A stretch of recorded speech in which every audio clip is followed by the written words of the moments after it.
Hello internet world, we are live on the YouTube talking about the very recent announcements just yesterday in fact about the new Google devices. Lots of new things from Google, hardware as well as software, and I want to talk to you about my opinion, also about a poll that I posted on Instagram and about not just the new Google Pixel 2 and Google Pixel 2 XL smartphones, but also about the other hardware that Google announced. Now, before I start talking about the Google products, I will be taking questions in the chat throughout this live broadcast. And also, before I even start taking questions through the chat, I've got some updates for you as well. Now, I've been using Instagram a lot more frequently. You'll also have noticed on Instagram there has been a lot more activity on my Instagram stories. So please do interact with me there. It's a really cool way of interacting, and also me not only sharing some stories but also sharing some photos on my main Instagram feed. Now, also on Instagram just recently you would have seen a picture of me down at YouTube Space London, and you would have seen me alongside Desi Sanchez. I had a really great time meeting Desi. She had been over here from New York, and I will leave a link after this broadcast has finished. I'll leave a link to her Instagram down in the video description. So we have got plenty of people tuning in. I really do appreciate you all coming on to the live broadcast, and I want to say a few hellos before I continue. A big hello to Krish, also to Aaron, Darren Bird, Sumyo and Morgan Wright. Hello to all of you for tuning in. I really do appreciate it. Now, a couple more bits of channel update before we move on to talking about the Google announcements. I mentioned Instagram. There have been some sponsored Instagram stories, and also you'll have seen some sponsored content appearing on my main YouTube channel, on the Geekanoids channel. And I got some comments on some of my recent case videos that people were thinking they were sponsored, and I just wanted to clear a few things up. If I ever do publish a sponsored or ad onto either the Geekanoids YouTube channel or indeed onto Instagram, I will always be completely transparent with you. It will always have the hashtag sponsored or hashtag spawn or hashtag ad. I've done that every single time I've done a sponsored piece of content, just so that you know you can differentiate it from my regular content. So do bear that in mind. If it doesn't have that hashtag, then it is not sponsored content. And I always try and sort of team up with companies and brands that are relevant to the channel. So anyway, moving on, let's take a look at my iPad here with details of some of the new Google products. Now, this first one is of course the Google Pixelbook. This is what it looks like. I'll show you a few little pictures here. These are all available for you to view on the Google Store website. They are available to either pre-order or order now. This particular laptop is a Chromebook, but a Chromebook with a difference, because this is a very highly powered Chromebook. It also comes with, there is also an optional stylus. I think they are calling this the, is it called the Google Pen or the Google Pencil? Well, it's a challenger for the Apple Pencil, and it looks like it gives a really nice array of features. It's an ultra thin laptop that also can be rotated around into this presentation mode. It can also be put into this tent mode as well for presentations, and also into regular laptop mode, or you can put the screen completely flat and use it as a tablet. So a lot of flexibility in a product like this, but it comes at a price. This actually starts in the UK at £999, and you don't get the pen or stylus included for that price. That is a high price to ask for a product that is a Chromebook. It runs Chrome OS. Admittedly, in the latest iteration of this Chromebook, because there have been Chromebook Pixels before, but in this latest Google Pixelbook, we have got the ability to install Android applications, so that increases the flexibility. You can have multiple applications side by side on the screen. We've also got really high specification. Although it starts at $999, you can spend, I think, about an extra £600, £700, maybe £800 more than that. And you've got the choice of either 128 gigabyte, 256 gigabytes, or 512 gigabytes of storage. An Intel Core i5 or i7 processor, really long lasting battery. I think we're getting up to about 10 hours. And also 8 or 16 gigabytes of RAM. It also fast charges as well. So you've got charging for 15 minutes, gets you 2 hours of use. And I think that's pretty impressive. The only thing that sort of detracts from this particular product, in my opinion, is that if you were spending that sort of money, so £999 upwards, would you not be better off investing that money, that's almost £1,000, into something like a MacBook or a Windows Ultrabook, something that can do a lot more? Now, I know there are a lot of apps available now for this, and now that we've got it opened up to the Google Play Store, of course there are apps available there. Being a content creator myself and taking more than just photos, e.g. video, I think that they needed to launch this with a suite of applications for creators, and then I think they would have really had a winner on their hands. But as it stands, my opinion on the Pixelbook is that it looks like a lovely piece of hardware. Dubious about why they chose to put glass on the back of the lid. That is very strange, because we have trouble at the moment with glass being on the back of maybe an iPhone. The latest iPhone 8 and 8 Plus apparently have the world's strongest glass ever on a smartphone, but yet when you drop them, they still do shatter. So I would be worried about that choice of glass on the back. But other than that, it is a great specification. And it will stay up to date. It's a very secure operating system, and it runs very fast because it's quite a lightweight operating system as well. So it'd be interesting to know what your comments are on the Pixelbook before I talk about the next product that Google announced. Then I'll also be talking about the Google Pixel 2 and Pixel 2 XL as well. So we've got plenty of comments coming in. Hello to Roger. Sumu Nath asks, do you have a Samsung Galaxy S8 or S8 Plus? No, I don't have one of those here at the moment. Dazza, hi Dave, I've been watching the last 7 years nearly, from County Wicklow. Hello Dazza, thank you very much for sticking around for the past 7 years. I really do appreciate it. Good morning to Michael Chandler. And also Morgan Wright says, a bit too expensive for a Chromebook. For a similar price, you could get a MacBook or a ThinkPad, for example. I'd rather do that. I tend to agree. For somebody that's just maybe creating within the Google applications ecosystem, Google Docs, spreadsheets, etc., Instagram, things like that, and some photo apps that are pretty good on the Android operating system, yeah, I can see it being a workable solution, but I tend to agree with you, Morgan. Edmundo Studios, I missed the Nexus line. It was great having high-end specs at a low price. I don't think Google has brand appeal and support like Apple or even Samsung. I can see where you're coming from with that. When Google first entered the smartphone arena and the Nexus line of smartphones were available, you got great specifications for a very, very reasonable price. And it seems like this year, 2017, seems to be the sort of advent of these smartphones coming out with high specifications. So they are flagship devices, but they're all creeping up to this £1,000 price point. It's very, very expensive. Paul Phillips says Google needs to make a decent tablet before the apps will come. Very, very true. And Darren Bird says, very expensive for a Chromebook, maybe, just maybe.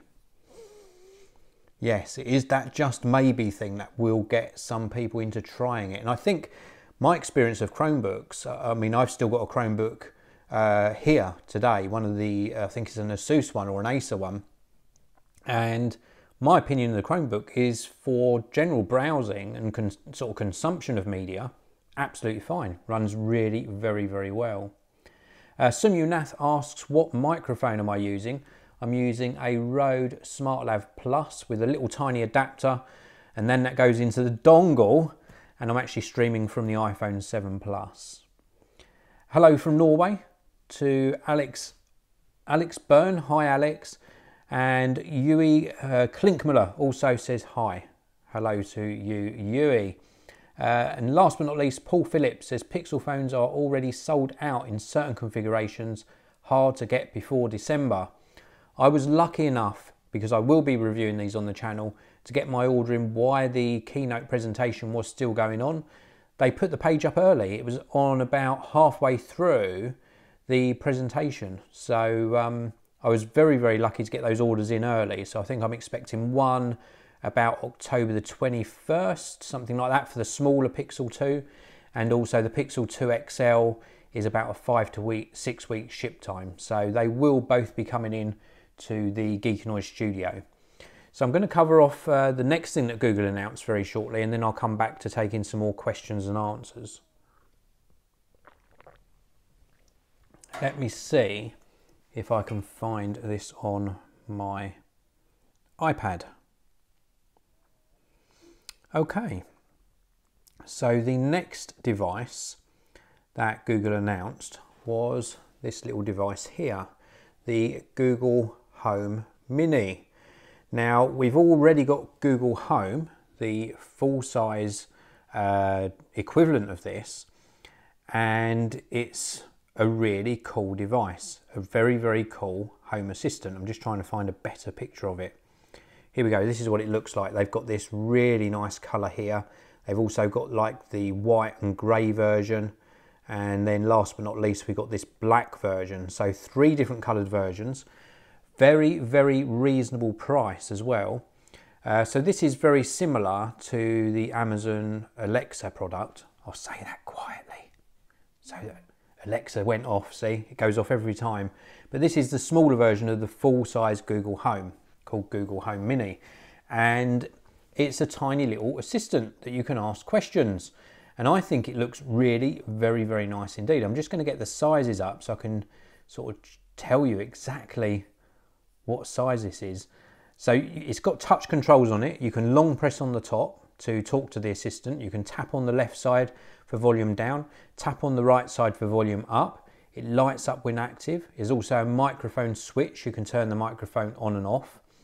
And in centimeters, it is just 98 millimeters, so 9.8 centimeters in diameter and just over 4 centimeters in height. Comes with a 1.5 meter cable, very, very light, just 173 grams. Also comes with a power adapter. The 3 colors are called Chalk, which is the white color, Charcoal, which is the darker black colored version, and also Coral, which is that sort of pinky red colored version. Very, very cool features. It's got far field voice recognition like the existing Google Home device. Apparently this is much or greatly improved as well.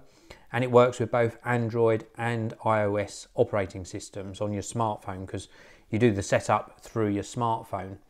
Now, this is coming in at £49 in the UK. It's available to pre-order now, shipping pretty soon as far as I know.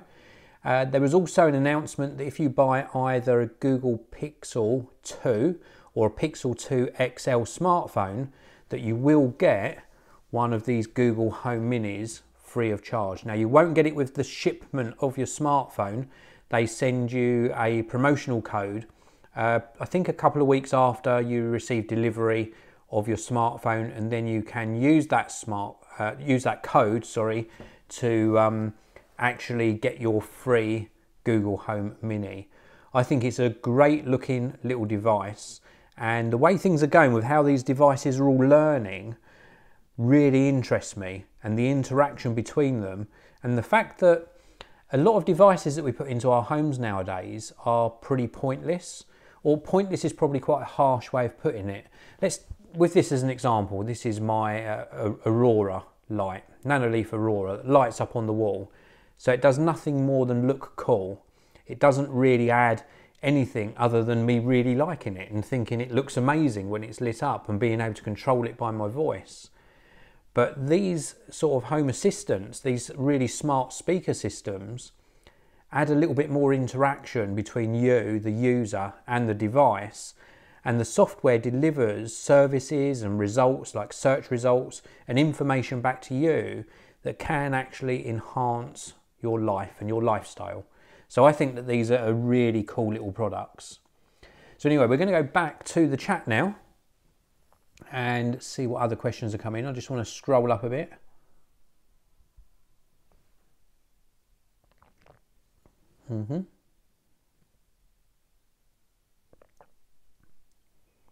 Simon says about the black and white combo Panda style Pixel XL2 or Pixel 2 XL. Really cool design that. Morgan says there's a reason why phones are getting more expensive. It's that manufacturers are in an arms race to give them better features every year. As such, R&D costs go up and then prices go up.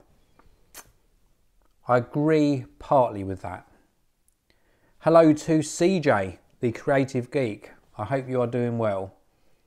And hello to Darren Gator. Hi Darren, always nice of you to tune in. I really do appreciate it.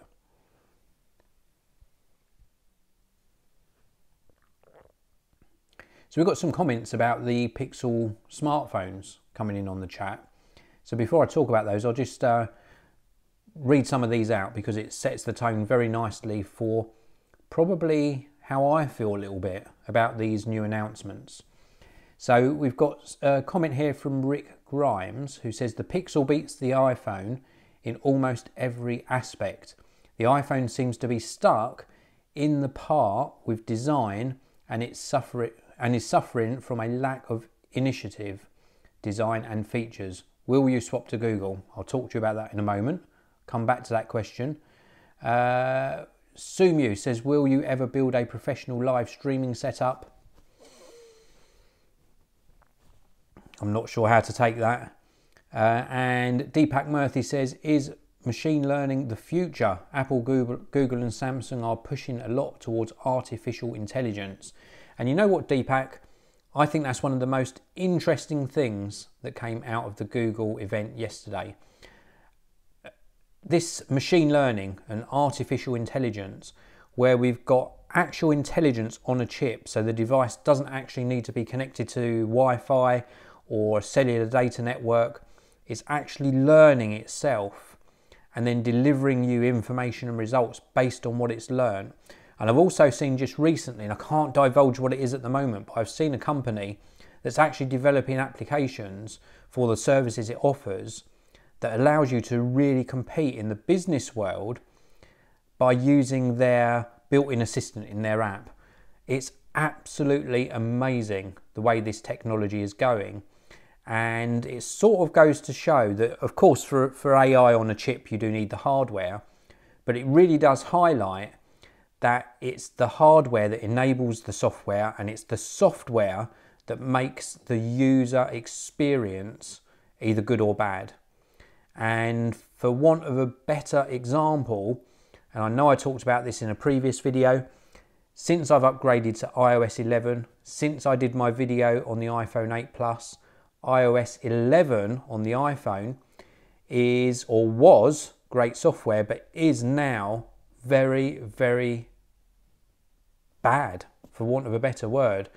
It is so full of bugs and it is really ruining my experience, and from the tweets I've been getting, it's really ruining a lot of users' experience of iOS on their devices. And I think Apple need to address it very quickly, because a lot of people, including myself, and we're coming on to talking about the new Pixel phones very shortly, but a lot of people are looking towards other devices because they're not happy with what Apple has been doing recently. So it's time for Apple to start realizing they need to refine rather than try and pack in a lot of gimmicks into the software. And it's becoming bloated, almost like the layering effect we see in Windows, where we've got sort of older legacy Windows, and then layered on top of that we've got Windows 8, and then layered on top of that we got Windows 10. You know, and it creates this disjointed experience, and we're starting to see that in iOS. Thankfully, where's some wood? My wooden table down here. Touch wood, we are not seeing it on Mac OS. That seems to be very refined lately, and I'm very, very impressed. So anyway, let's go back to some of the questions and comments. We've got Simon says, still big bezels on the Pixel, except the bigger one, but the bigger one has not finessed its screen well. The good thing is the front-facing speakers, which I feel everyone wants but doesn't get. I was going to actually talk about that later on, but let's talk about it now. The design of the new Pixel 2 and Pixel 2 XL, especially the Pixel 2, has still got a fair amount of bezel. In my opinion, it doesn't look aesthetically as nice, but we lived with bezels on the smartphones for so long. It just seems to be a current trend that all of these manufacturers are trying to get rid of them. Sometimes it's a good thing. Sometimes it's good to have that really sexy design in a smartphone. But having bezels gives you something to hold on to without accidentally interacting with the screen. So remember that. And you also mentioned, rightly so, Simon, you mentioned about the front-facing speakers. That is a big deal. When we had one of the HTC smartphones a couple of years back with front-facing speakers, everyone really appreciated it, because not everyone wears earphones to consume media. Some people will sit on a smartphone or in the passenger seat of a car, and they will want to listen to the ambience of the sound, not through an actual pair of earphones or headphones. So I think that's a big deal. Now, what I was going to talk about later regarding the bezels is we've also got the likes of the LG V30, which interests me a great deal. And the LG V30 has this really nice design. Very slim bezels top and bottom, practically no bezels on the left and the right.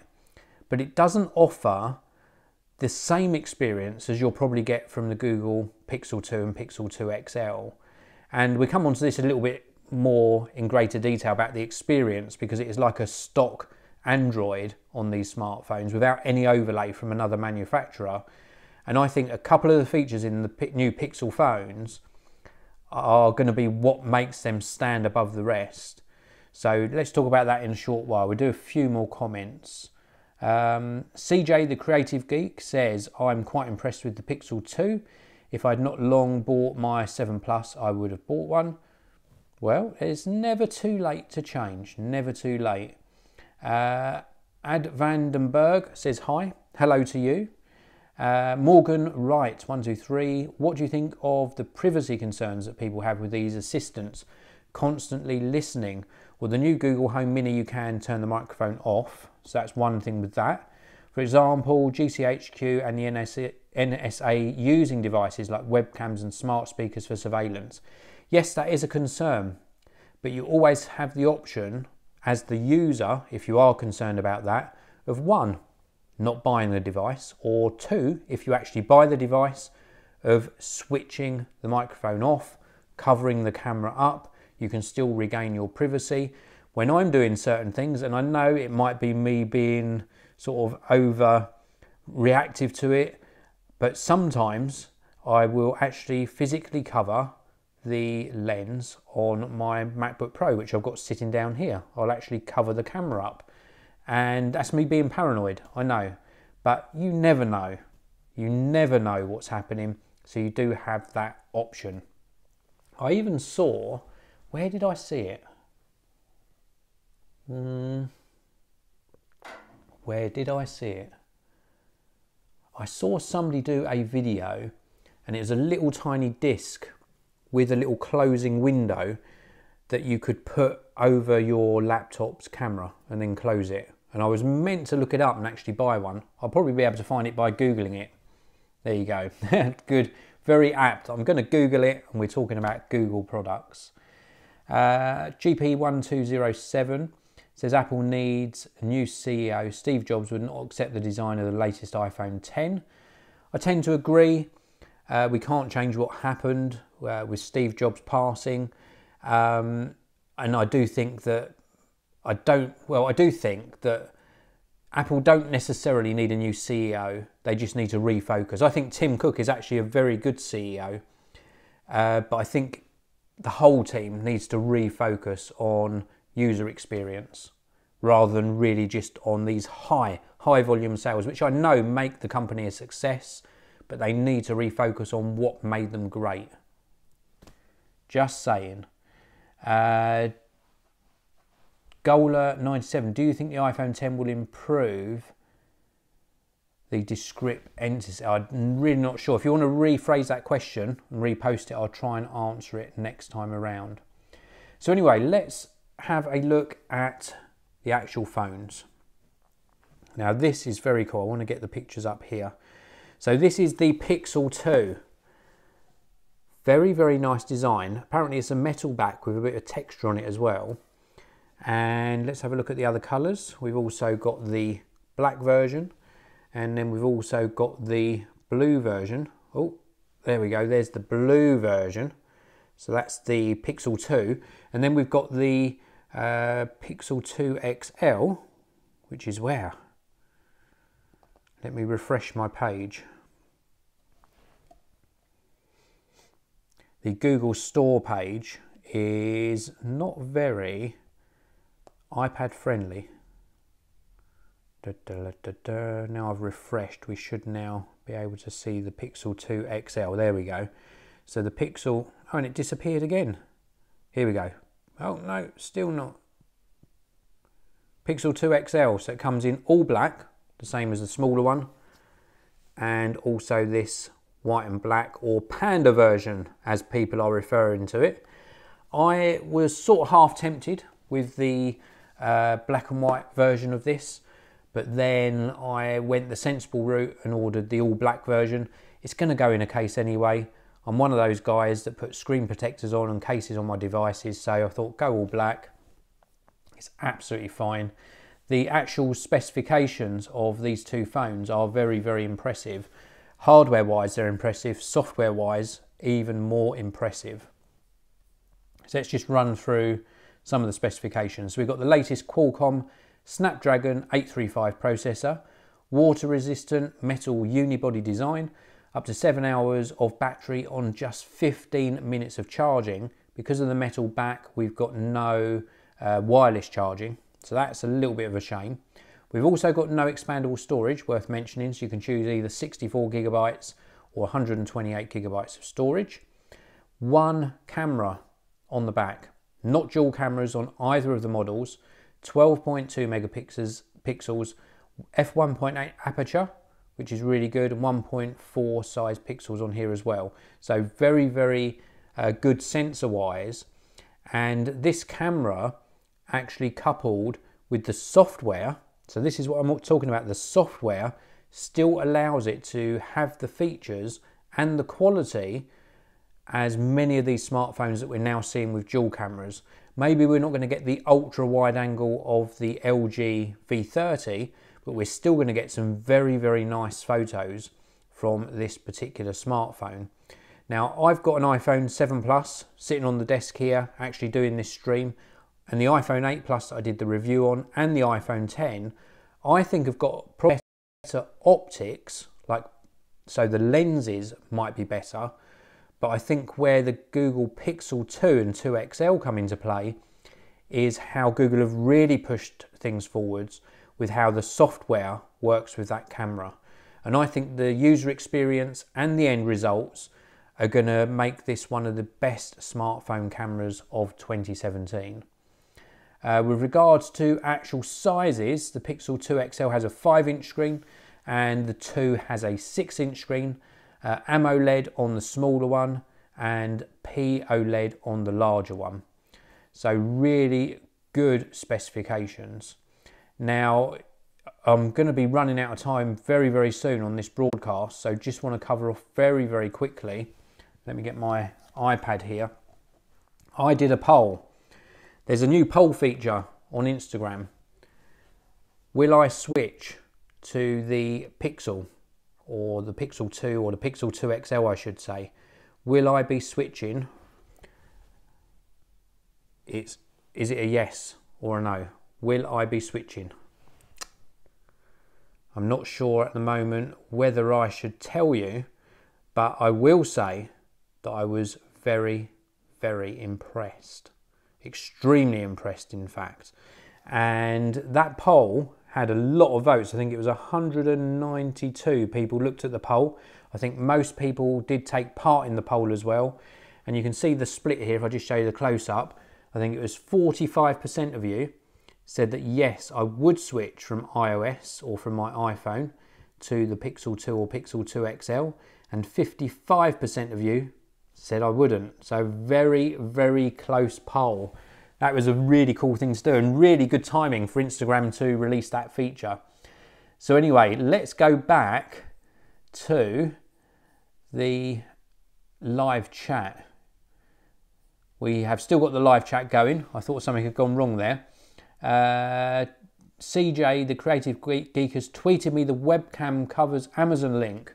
Thank you very much. That is awesome. I really do appreciate it. Techroids, hello to you. Also, hello to Leo. I'm fine, thank you. I hope you're well as well. And Deepak Murthy says, will the masses who buy iPhones and Galaxy phones be attracted by the new Pixels? I think if they haven't bought recently, then they will. But the trouble with the Google Pixel phones and primarily the Pixel 2 and 2 XL that have just been announced is that unless you're really into technology, you're not going to know about them until they hit retail.